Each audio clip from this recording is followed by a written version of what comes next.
ಶ್ರೀ ಗೌರಿಶಂಕರ್ ಕುರುಶಿ ಸಾವಯವ ಕೃಷಿಕರು ಮನಗೊಂಡಿರುವಂತಹ ಉಪನ್ಯಾಸ.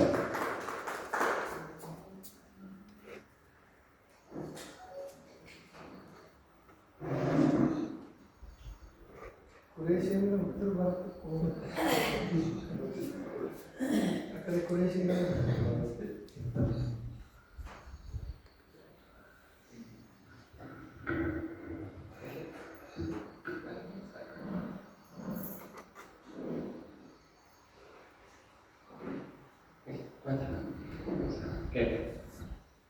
ಎಲ್ಲರಿಗೂ ಶರಣ ಅಪ್ಪವರು ಫೋನ್ ಮಾಡಿ ಹಿಂಗೊಂದು ಶಿವಾನುಭವಗೋಷ್ಠಿಗೆ ಬರ್ರಿ ಮಾತಾಡ್ರಿ ಇವತ್ತೊಂದು ಸಣ್ಣ ಉಪನ್ಯಾಸ ಕೊಡ್ರಿ ಅಂತಂದ್ರೆ ಎದ್ರ ಮೇಲೆ ಮಾತಾಡ್ಬೇಕ್ರಿ ಏನಿದೆ ಅಂತ ಕೇಳಿದ್ರೆ ಇಲ್ಲ ದುರ್ಗಾಯಿ ರಾಮಣ್ಣ ಅವ್ರದ್ದು ಹಿಂಗೈತೆ ಸಾಧ್ಯ ಆದ್ರೆ ಒಂದೆರಡು ವಚನ ಓದ್ಕೊಂಡ್ ಬರ್ರಿ. ನಮಗ ವಚನದೊಳಗೆ ಅವರೆಲ್ಲ ಬೆಣ್ಣೆ ತುಪ್ಪ ಹಚ್ಚಿ ಚಂದಂಗ್ ಮಾಡಿ ಹೇಳ್ತಾರೆ, ನಮಗ್ ಹಂಗ್ ಬರೋದಿಲ್ಲ. ನಮ್ದೇನಿದ್ರು ಕಾಣ್ತಂದೆ ಆ ಜವಾರಿ ಕನ್ನಡದಾಗ ಹೆಂಗ್ ಮನ್ಯಾಗ ಬೈಕೋತ ಹೇಳ್ತಾರ ಹಂಗೆ ಹೇಳಿದ್ರೆ ನಾನು ಆಡ್ತದ ಅಂತ ಹೇಳಿ ನನ್ನ ವಿಚಾರ. ಸರಿ ಅದು ನೋಡೋಣ ಏನದ ವಚನದಾಗ ಯಾರು ಇವ್ರು ದುರ್ಗಾಯಿ ರಾಮಣ್ಣ. ನಾನು ಹೆಸರು ಕೇಳಿದ್ದೆ, ಆಮೇಲೆ ನಮ್ಮ ಅಮ್ಮಗ ಕೇಳಿದೆ, ನಮ್ಮ ತಾಯಿ ಅವ್ರದ್ದೆಲ್ಲ ವಚನ ಇದ್ರೆ ಕೊಡೋಣ.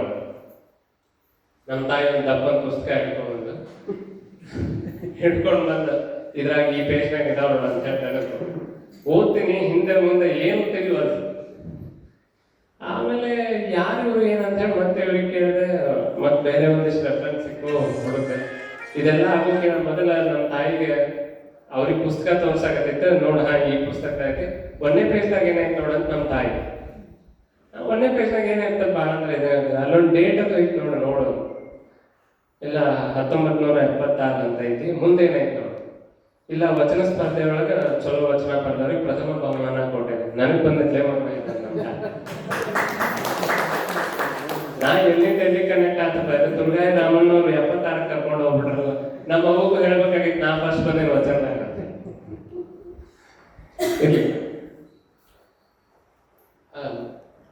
ದುರ್ಗಾಯಿ ರಾಮಣ್ಣವ್ರ ಕಾಯ್ದೆ ಏನಾಯ್ತು, ದನಗಳನ್ನ ಮೇಯಿಸ್ಕೊಂಡು ಬರೋದು, ಅದ್ರ ಬಗ್ಗೆ ಸ್ವಲ್ಪ ನನಗೆ ಕ್ಲಿಷ್ಟ ಅನ್ಸಿದ್ರು. ನಾ ಒಂದ್ 2-3 ಸರಿ ಓದಿದಾಗ ಅಲ್ಲೇ ಹುಡುಕಿದಾಗ ಒಂದೆರಡು ವಚನಗಳು ಚಲೋ ಇದನ್ನ ಸಾರಾಂಶ ಸಿಕ್ತು.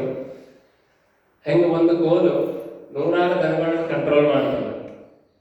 ಬೇರೆ ಬೇರೆ ದನ ಆಯುಧ ಅಂದ್ರೆ ಬೇರೆ ಬೇರೆ ವಯಸ್ಸಿನ ದನ ಇರ್ತಾವ, ಬೇರೆ ಬೇರೆ ಕರುಗಳು ಇರ್ತಾವ. ಎಲ್ಲರೂ ಒಂದು ಕೋಲು ಹೆಂಗೆ ನಿಯಂತ್ರಣ ಮಾಡ್ತದ ಅನ್ನೋದನ್ನ ಮನುಷ್ಯನ ಇಂದ್ರಿಯಗಳಿಗೆ ಹೋಲಿಸಿ ಬಹಳ ಚಂದ ಹೇಳಿದ್ರು. ನಾನು ಅದನ್ನ ಓದಿ ಅದ್ರ ಸಾರಾಂಶ ಗೊತ್ತಾದ್ಕೊಂಡು ದನ ಕಾಯೋಂಗ್ ಇಷ್ಟೆಲ್ಲ ಹೆಂಗೆ ಗೊತ್ತಾಯ್ತು. ಯಾಕಂದ್ರೆ ನಮಗ ಸಾಮಾನ್ಯವಾಗಿ ಹೆಂಗಂದ್ರಿ, ದನ ಕಾಯೋಣ ಅನ್ನೋದು ಒಂದು ಬೈಲ್ ಆಗ್ಬಿಟ್ಟದ ಅಷ್ಟೇ.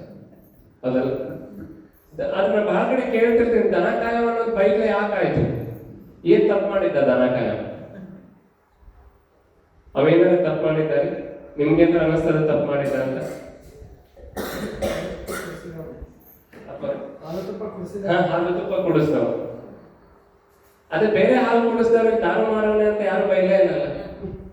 ಏ ನೋಡವ ಎಂತ ಮನಿ ಕಟ್ಟ್ಯಾರ, ಅವ ಎಂತ ಗಾಡಿ ತಗೊಂಡ, ನೀ ನೋಡ್ 4 ದನ ಕಟ್ಕೊಂಡು ಇನ್ನು ಕರಕಂಗಿ ಹಾಕೊಂಡು ಅಡ್ಡಾಡ. ಇದನ್ನ ಹೇಳಿದ್ರಲ್ಲ, ಇದು ಯಾಕಾಯ್ತು ನಾನು ಬಹಳ ಸರಿ ನಾವು ಈಗೀಗ ಸ್ವಲ್ಪ ಸೋಷಿಯಲ್ ಮೀಡಿಯಾ ಎಲ್ಲ ಶುರು ಮಾಡೇವಿ. ಅದ್ ಬಿಟ್ಟರೆ ಮೊದಲು ನಾವು ನಮ್ಮಷ್ಟಕ್ಕೆ ನಾವು ಇರ್ತಿದ್ವಿ ಒಂದು ಗುಡ್ದಾಗ. ಹಿಂಗ ಯಾಕದ ಜಗತ್ತ ಅಂತ ಹೇಳಿ ನಾನು ಬಹಳ ಸರಿ ವಿಚಾರ ಮಾಡಾಕತ್ತಾಗ ಒಂದು ವಿಶ್ಲೇಷಣೆ ಸಿಕ್ತು. ಒಂದ್ಸರಿ ಯಾವ್ದ್ರ ಜೊತೆ ಚರ್ಚೆ ಮಾಡಾಕತ್ತಿದೆ, ಆ ಚರ್ಚೆ ನಿಮ್ಮೊಂದು ಇಟ್ಟು ಮುಂದೆ ಸ್ವಲ್ಪ ತಗೊಂಡು ಹೋಗ್ತೇನೆ. ಪುಣ್ಯಕೋಟಿ ಕಥೆ ಎಲ್ಲರೂ ಕೇಳಿರಿ? ಕೇಳಿವಲ್ಲಿ ರೈಟ್. ನಾವೊಂದೆರಡು ಪಟ್ ಅಂತ ಪ್ರಶ್ನೆ ಕೇಳ್ತೀನಿ, ನೀವು ಪಟ್ ಉತ್ತರ ಕೊಟ್ರೆ ದೊಡ್ಡ ಮುಂದೆ ಹೋಗ್ಬೋದು, ಪ್ರಸಾದ ರೆಡಿ ಆಗೋದ್ರೆ. ಇಲ್ಲಾಂದ್ರೆ ಮತ್ತೆ ಜಗ್ತೇನೆ ನನ್ನ ಕಥೆ. ಪುಣ್ಯಕೋಟಿ ಕಥೆ ಏನ್ ಹೇಳ್ತದ್ರಿ, ಯಾವ್ದು ಶ್ರೇಷ್ಠ ಪ್ರಾಣಿ ಅಂತ ಹೇಳ್ತದ? ಗೋವು ಅಂದ್ರೆ ಸರಿ, ಗೋವು ಶ್ರೇಷ್ಠ ಪ್ರಾಣಿನೇ, 2 ಮಾತಿಲ್ಲ. ಆದ್ರೆ ಅದ್ರ ಜೊತೆಗೆ ಹುಲಿ ಯಾಕೆ ಶ್ರೇಷ್ಠ ಅನಿಸ್ಕೊಲಿಲ್ಲ ಅಂತ ನನ್ನ ಪ್ರಶ್ನೆ ಓಡಾಡಕತ್ತೈತಿ ತಲೆಯೊಳಗೆ. ಯಾಕೆ ಅಲ್ಲ ಅಂತೀರಿ ಹುಲಿ ಶ್ರೇಷ್ಠ? ಇನ್ನೊಂದು ಪ್ರಾಣಿ ಕೊಲ್ತದೆ ಅದಕ್ಕೆ. ಸೊ ಅದು ಇನ್ನೊಂದು ಪ್ರಾಣಿ ಕೊಲ್ಲಂತ ಅದಕ್ಕೆ ಹೇಳಿದವ್ರ ನಿಸರ್ಗ ನೇಮ. ಪ್ರಕೃತಿ ನಿಯಮ ಅಲ್ಲಿ ಹುಲಿತೆ ತಪ್ಪೇನದ ಪ್ರಕೃತಿ ಬೈಬೇಕಿತ್ತಲ್ಲ ಹಂಗಿದ್ರೆ ಹೇಳ್ರಿ ಹೇಳ್ರಿ ಹಾ ಹಂಬಲ್ಸ್ ಮತ್ತೆ ಏನ್ ತಿನ್ಬೇಕ್ರಿ ಅದು ಹುಲ್ಲಂತೂ ತಿನ್ನಕ್ ಬರೋದಿಲ್ಲ ಅದಕ್ಕೆ ಅದ್ರ ಹುಲಿ ತಪ್ಪೇನೈತೆ ಹಂಗಿದ್ರೆ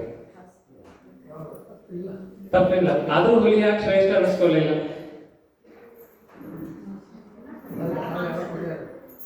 ಅದ್ರ ಹಾಲು ಯಾರು ಕುಡಿಯಲ್ಲ ಅದಕ್ಕೆ ಕಥೆಯೊಳಗೆ ನಾ ಕೇಳಿ ಕಥೆಯೊಳಗೆ ಪುಣ್ಯಕೋಟೆ ಕಥೆಯೊಳಗೆ ಸಾರಾಂಶ ಏನ್ ಹೇಳ್ತದ ಹಸು ಗೋವು ಶ್ರೇಷ್ಠ ಪ್ರಾಣಿ ಅಂತ ಹೇಳ್ತು ಹುಲಿ ವ್ಯಾಘ್ರ ಪ್ರಾಣಿ ಅನ್ನಿಸ್ಕೊಂತ ಅದ್ರ ಪ್ರಕೃತಿ ನಿಯಮದ ಪ್ರಕಾರ ಅದನ್ನ ವ್ಯಾಘ್ರ ಮಾಡಿಟ್ಟದ ಅದಕ್ಕಿಲ್ಲಂದ್ರೆ ಹುಲ್ ತಿನ್ನಕ್ ಹಸ್ತಿತ್ತು ಹೌದಲ್ಲ ಸರಿ ಇದು ಒಂದ್ ಕಡೆ ಹೇಳೋಣ ಕಥೆಯೊಳಗ ಇನ್ನೂ 3 ಪಾಯಿಂಟ್ ಅದ ಕಥೆ ಹೇಳ್ತದ ದನ ಹಸು ಮೇಯಾಗತ್ತಿತ್ತು ಹುಲಿ ಎದುರುಗಡೆಯಿಂದ ಬಂತು ನಾನು ಹಿಂಗ್ ತಿಂತೇನೆ ನನಗೆ ಹಸು ಆಗದಂತು ಇಲ್ಲ ನನಗೆ ನನ್ ಪುಟ್ಟು ಕಂದಮ್ಮ ಐತಿ ಮನೆಯೊಳಗೆ ಹಾಲು ಕುಡಿಸ್ಬರ್ತೇನೆ ನೀವು ಬಿಡು ನಾ ಕೊಟ್ಟ ಮಾತಿಗೆ ತಪ್ಪೋದಿಲ್ಲ ಅಂತ ಹೇಳಿ ಹೌದಾ ಬಹಳ ಚಂದ ಹೇಳತ್ತಿಲ್ಲ ನೋಡೇ ಬಿಡೋ ನಿಂದರ ಎಷ್ಟು ನಿಯತ್ತೈತೆ ಅಂತ ಹೇಳಿ ಹುಲಿ ಬಿಟ್ಟು ಕಳಿಸ್ತ ಮೊದಲು ಹಸು ತ್ಯಾಗ ಮಾಡಿದ್ದು ಯಾವ್ದು ಹುಲಿನ ಹಸುನು ಹುಲಿ ಮೊದಲು ತ್ಯಾಗ ಮಾಡಿದ್ದು ಹುಲಿ ಸರಿ ವಾಪಸ್ ಹೋಯ್ತು ಹಸು ಹಾಲು ಕುಡಿಸ್ತು ಎಲ್ಲಾರ್ಗು ಏನ್ ಟೀಮ್ ಒಳಗಿದ್ರಲ್ಲ ತಂಡದೊಳಗೆ ಎಲ್ಲಾರ್ಗು ಮುಂದೆ ಬಂದ್ರೆ ಹಾಯ್ ಬೇಡ್ರಿ ಹಿಂದೆ ಬಂದ್ರೆ ಒದಿ ಬೇಡ್ರಿ ಅಂತ ಹೇಳಿ ಎಲ್ಲ ಮಾಡಿ ಸಾಯ್ತೀನಂದ್ರು ವಾಪಸ್ ಬಂದು ಗೋ ಶ್ರೇಷ್ಠ ಪ್ರಾಣಿನೇ ಸಾಯ್ತೀನಂದ್ರು ವಾಪಸ್ ಬಂದದಂದ್ರೆ ಅದರಂತ ಶ್ರೇಷ್ಠ ಇನ್ನೊಂದಿಲ್ಲ ಅನ್ನೋದು ತಪ್ಪೇನಿಲ್ಲ ಆದ್ರೂ ವಾಪಸ್ ಬಂದ ಮೇಲೂ ಹುಲಿ ತಿಂತ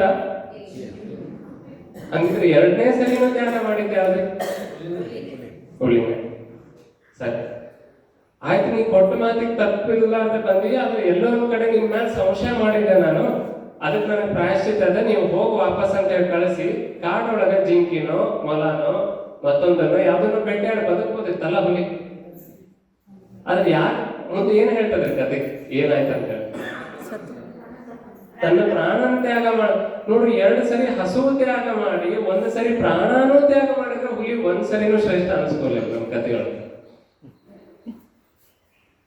ಫಸ್ಟ್ ಟೈಮ್ ಅಂದ್ರೆ ಎಲ್ಲರಿಗೂ ಇದು ಈ ವೇ ಒಳಗೆ ನೋಡ್ರಿ ಹೆಂಗೆ ಕಥೆ ಈ ವೇ ಒಳಗ ದನ ಕಾಯವನು ದಾರು ಮಾರವನು ಅಂತ ಲೆಕ್ಕ